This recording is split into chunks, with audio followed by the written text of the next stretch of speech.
सावित्री व्रत कथा है। इसमें यमराज सावित्री के पति अल्पायु थे, उसके दीर्घायु प्राप्ति के लिए सौभाग्यवती महिलाएं यह व्रत करती हैं और यह व्रत करने के बाद में 100 वर्ष की उम्र प्राप्त हो जाता है पति को। और अखंड सौभाग्यवती का वरदान नारद जी और विष्णु भगवान के द्वारा मिला। यमराज आए भी फिर भी उसका कुछ नहीं बिगाड़ सके और अपने ही पतिव्रता के धर्म को पालन करते हुए और ये अपने पति को दीर्घायु प्राप्त की है सावित्री यमराज सत्यवान। नमस्कार, मैं संदीप अग्रवाल और आप देख रहे हैं मातृभूमि न्यूज। अभी हम लोग पहुंचे हुए हैं हंटरगंज प्रखंड के जोरी कला में, जहां से आज जैसा कि वट सावित्री पूजा था और सावित्री पूजा को लेकर आज सभी महिलाएं अपने पति की लंबी आयु के लिए व्रत रखती हैं।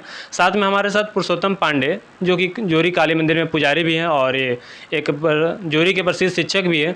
आइए उनसे हम बात करते हैं कि वट सावित्री पूजा क्यों मनाई जाती है, कैसे मनाई जाती है और इसकी विशेषता क्या होती है। सबसे पहले बाबा आपका स्वागत करते हैं मातृभूमि न्यूज में। आपको भी बहुत बहुत धन्यवाद, स्वागत है। जैसा कि बाबा आज वट सावित्री पूजा मनाया गया, पूरे भारत में इसको मनाया जाता है। सभी महिलाएं इसको खास करके अपनी पति की लंबी आयु के लिए मनाते हैं। तो इसकी विधिवत शुरुआत कैसे होती है और इसका क्या क्या विशेषता होती है? जैसा कि हमारे शास्त्र में वर्णन है कि 3 दिनों पूर्व से ही इस व्रत का प्रारंभ हो जाता है। त्रयोदशी, चतुर्दशी और अमावस्या, 3 दिनों लगातार इसका व्रत चलता है। और आज 3 दिन तक कुछ महिलाएं लगातार उपवास रहती हैं और आज के दिन पूजा करके पारण करती है। कुछ लोग फलाहार पर रहती हैं, कुछ लोग नमकीन वगैरह भी खाती हैं। लेकिन प्रायः जब यहाँ पूजा होता है, शुरुआत बहुत अर्ली माने सुबह में प्रारंभ हो जाता है। कम से कम 5 बजे, 4:30 बजे से प्रारंभ हो जाती है यहाँ पूजा। और सबसे पहले जब पूजा प्रारंभ होती है तो विधिवत उनका सब लोग बट वृक्ष के गोल घेरे बना करके बैठ जाते हैं और पवित्रीकरण होता है। पहले प्रारंभ होता है गंगे चैव जमुने चैव गोदावरी सरस्वती नर्मदे सिंधु कावेरी जलेस्मिन् सन्निधिं कुरु। इसके बाद पवित्रीकरण के बाद में कलश स्थापन होता है। कलश स्थापन करके गौर गणेश माने गणपति और गौरी माता का पूजन होता है, आवाहन होता है, पंचदेवता नवग्रह का पूजन होता है। इसके बाद माता सावित्री और सत्यवान दोनों का वटवृक्ष के मूल में अर्थात जड़ में उनका आवाहन करके विधिवत पूजन किया जाता है। इस प्रकार से पूजन होता है। महिलाएं पूरे पवित्र भाव से आंतरिक अपने श्रद्धा से आज के दिन एकत्र होती हैं और यहाँ जोरी काली मंदिर के वटवृक्ष में बहुत प्राचीन परंपरा चली आ रही है।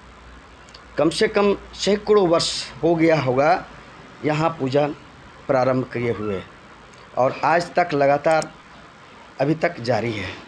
और आगे आने वाले समय में कब तक जारी रहेगा ये तो कहना मुश्किल है, लेकिन आने वाले समय में इसकी और प्रसिद्धि बढ़ते जा रही है यहाँ की, क्योंकि माता का भी सानिध्य प्राप्त हो गया है। माता का मंदिर है यहाँ और बहुत ही उत्कृष्ट मंदिर है, बहुत शक्तिशाली माता यहाँ पर हैं और जो भी आते हैं यहाँ पर श्रद्धालु और सभी की मनोकामना पूर्ण करती है माता। जैसा कि बाबा आज का दिन वट सावित्री पूजा के दिन लोग फलाहार पे रहते हैं या फिर अनाज भी खा सकते हैं? हाँ, कुछ लोग तो ऐसा करते हैं। अधिकांश महिलाएं अब जैसे हमारे यहाँ की बात अपने लेते हैं तो फलाहार पर ही रह जाती हैं आज तक। और कुछ लोग आज में ऐसा वर्णन आया है वट सावित्री व्रत कथा में भी कि आज के दिन माता सावित्री खुद पति को प्राप्त की यमराज जी से वरदान प्राप्त करने के बाद में और अपने घर में आई तो बहुत प्रसन्नतापूर्वक हर प्रकार के व्यंजन बनाई, बहुत तरह के मिठाई मिष्टान और माने पकवान सब प्रकार के भोजन पति को करवाई। इसके बाद स्वयं भी भोजन की, ऐसा वर्णन है। तो इसकी वजह से कुछ लोग और भी भोजन करते हैं तरह तरह के, पकवान भी बनवाते हैं लोग, मिष्ठान भोजन करते हैं। चूँकि उनके अंधे माता सास ससुर थे, उनको आँख भी प्राप्त हो गई थी, उनका खोया हुआ राज्य भी प्राप्त हो गया था। इस वजह से बहुत खुशी का दिन था उनके लिए, माता सावित्री के लिए। और हर प्रकार से जो पुत्र की प्राप्ति के वरदान भी प्राप्त कर लिए थे, तो पति को कैसे ले जाके अपने साथ न ले करके उनको यमराज जी को कैसे ले जाने देती। इस वजह से बार बार प्राप्त वरदान मिलते गया और पीछा नहीं छोड़ी यमराज के। और अंततः जब अपने पति को छुड़ा ली, उनका वापस प्राण प्राप्त कर ली, तब प्रसन्नता से फिर लौट गई अपने। अर्थात बाबा, ये जो कहानी में वर्णन किया गया है कि यमराज भी आकर उस दिन वापस लौट जाते हैं, क्या यह सत्य है?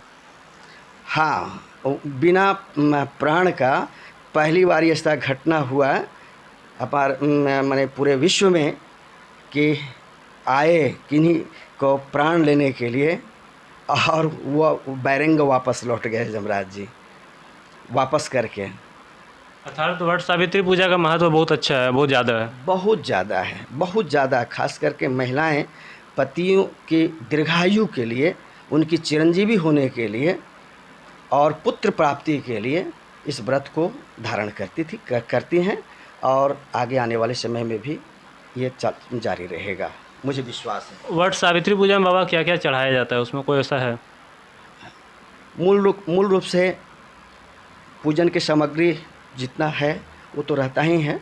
इसके अलावा बहुत सारी महिलाएं श्रद्धा से माता सावित्री के लिए वस्त्र लाती हैं, धोती साड़ी, सत्यवान जी के लिए धोती है और साड़ी गमछा वगैरह सब, पीस वगैरह श्रृंगार के सामान रहता है, वो सब अपना चढ़ा करके दान करती हैं। साथ में मतलब घर पे भी देखते हैं पति को पैर छूना, या फिर मंदिर में देखते हैं पंखा से कुछ करना, वैसा क्या कुछ रहता है? हाँ बिल्कुल, आप सही कह रहे हैं कि जब यहाँ से पूजन करके जाती हैं, बहुत लोग के तो शास्त्र में वर्णन आया है कि दोनों पति पत्नी को मिलकर के इस पूजन को करना चाहिए। तो इस स्थिति में हम देखते हैं कि अगर साथ में रहते हैं तो बहुत अच्छा, अगर नहीं रहते हैं तो वहाँ वापस जा कर के सारी महिलाएं वो पंखा जो यहाँ चढ़ाती हैं वो फिर एक दान कर देती हैं, एक वापस ले करके जाती हैं। उस पंखा को झल करके भोजन करवाती हैं अपने पतियों को। साथ में बाबा, जो वट सावित्री का जो वट वृक्ष जो होते हैं जिसमें धागा बांधा जाता है, उसका कोई मतलब ये लिमिट भी रहता है कि इतना बार आपको घुमाना है या कुछ? हाँ, अपनी शक्ति के अनुसार कुछ लोग तो 27 बार, 54 बार, 108 बार भी देते हैं। अपनी शक्ति के अनुसार जितना परिक्रमा कर सकते हैं उतना उसका पुण्य। ऐसा कोई नियम नहीं है कि 108 बार करना है? नहीं, ऐसा नियम नहीं है, लेकिन है कि अगर 108 बार अगर करते हैं तो बहुत अच्छा है। नहीं तो फिर शक्ति के अनुसार 11 बार भी करके, 5 बार भी परिक्रमा करके लोग स्थिर हो जाते हैं। और उसका कोई बाबा इसमें कुछ छूट रहा होगा जो विधिवत में कुछ कमी आ रही हो? माता सावित्री का आज के दिन सभी महिलाओं के लिए जब आती हैं वृक्ष के नीचे उनका आगमन होता है, और माताओं के लिए, खास करके हमारी महिलाओं माताओं के लिए बहुत आशीर्वाद दे कर के जाती हैं। और बहुत पुण्य का दिन है ये आज के दिन, खास करके महिलाओं के लिए। जैसा कि बाबा साल भर में एक दिन तो देखा जाता है कि पति के लिए खूब श्रद्धा भक्ति के साथ पत्नी रहती हैं, लेकिन फिर साल का 364 दिन बीच बीच में लड़ाई झगड़ा करती हैं, उनके लिए क्या कुछ कहेंगे आप? कैसे रहना चाहिए? ऐसा सभी के यहाँ नहीं होता है, लेकिन कुछ लोग के यहाँ तो है, पति पत्नी में नोक झोंक कहीं भी होते ही रहता है, लेकिन होना नहीं चाहिए। मैं तो कहता हूँ कि दोनों पति पत्नी जीवन के एक अंग हो जाते हैं मिल कर के, इसलिए मिलजुल कर के रहना और वाद विवाद से बचना चाहिए। खास करके जब माता की पूजा करते हैं, सावित्री माता की, तो उनका आशीर्वाद स्वरूप जीवन भर दोनों पति पत्नी को प्रसन्न रहना चाहिए। मेरी शुभकामना है कि वो सब लोग जितना भी पूजन करने आते हैं और घर में भी जो नहीं आ सकते, अशक्त हैं, उन सबों को भी माता सावित्री आशीर्वाद दें। इसमें वट सावित्री पूजा में ब्राह्मणों को भी वस्त्र वगैरह कुछ दान किया जाता है क्या? वो जो चढ़ता है माता पर, जो धोती साड़ी गमछा पीस श्रृंगार के सामान वगैरह जो चढ़ाते हैं, वो सब ब्राह्मण को ही दान करते हैं सब कोई। और इसके अलावा श्रद्धा से यथाशक्ति दक्षिणा देते हैं। जैसा कि जोरी काली मंदिर के पुजारी पुरुषोत्तम पांडे हमारे साथ मौजूद हैं, उन्होंने बताया कि विस्तार पूर्वक वट सावित्री पूजा आखिर क्यों मनाई जाती है, क्या उसकी विशेषता है, उन्होंने विस्तार से बताया। साथ ही उन्होंने बताया कि पति पत्नी को आज के दिन जिस तरह से वो रहते हैं साथ में, उसी तरह जीवन भर रहना चाहिए। और यदि जितना अच्छा से रहेंगे, घर में कला नहीं करनी चाहिए जिससे सुख संपत्ति आती है। यदि शांतिपूर्वक घर में रहते हैं तो और भी अच्छा है। और ये पर्व का रूप विस्तार बताए गए। इसी तरह खबरों से जुड़े रहने के लिए देखते रहें मातृभूमि न्यूज़।